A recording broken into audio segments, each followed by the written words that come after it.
Hi, I'm Josh Wiltshire. I'm a professional basketball player for the Bristol Flyers, and I've been a professional basketball player for 10 years. My name is Justin Baker. I'm a power forward for the Bristol Flyers, and I've been playing professional basketball for the last 9 years.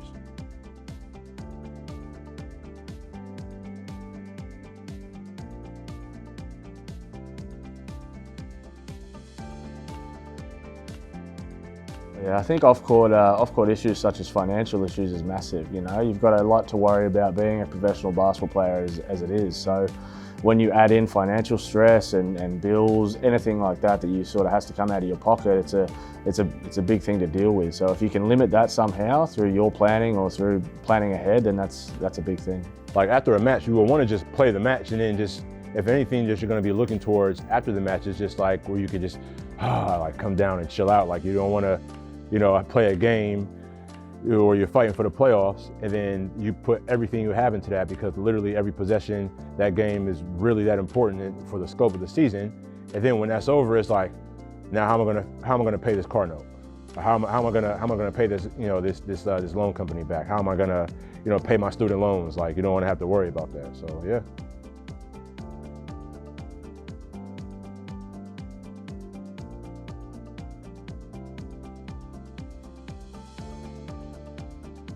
You have to learn how to get that discipline, because if you don't, you're gonna retire, I don't know, around age 30, 32, 35, even late 30s, whatever, and then you're not gonna have anything to show for it. You're not gonna have any sort of savings. So it's extremely important to gain that type of knowledge at some point in your career, and earlier the better.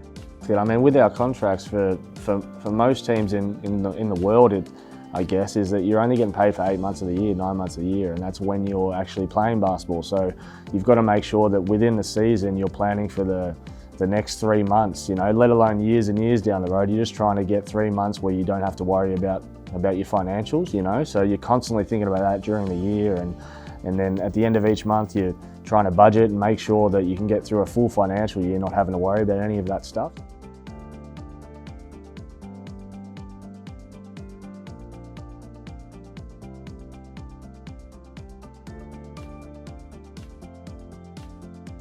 At least in the American education system, financial literacy is not a huge emphasis, which I just find to be so bizarre.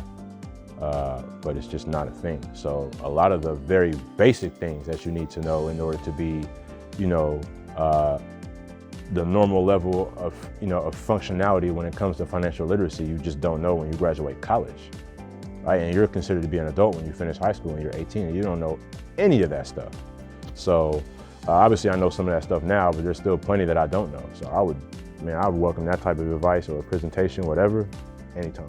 As a player in this career, I think the things that I'd want to know about for my financials and how to set things up is that I want to know how to make my money stretch as far as I can, you know. So when you're younger in your career, you don't have many bills as what you do when you're older. So I'd like to know how I can invest different ways, how I can save different ways. Is there different bank accounts? Is there all these different avenues that I can go down to try and make that X amount of money that I get each month stretch out a little bit longer? So I've talked to the guys at Schroders briefly about trying to set something up, set up a meeting where I can talk about this exact thing, about setting up my financials and working out where I can put my money, and hopefully they're going to help me, which I'm sure they will.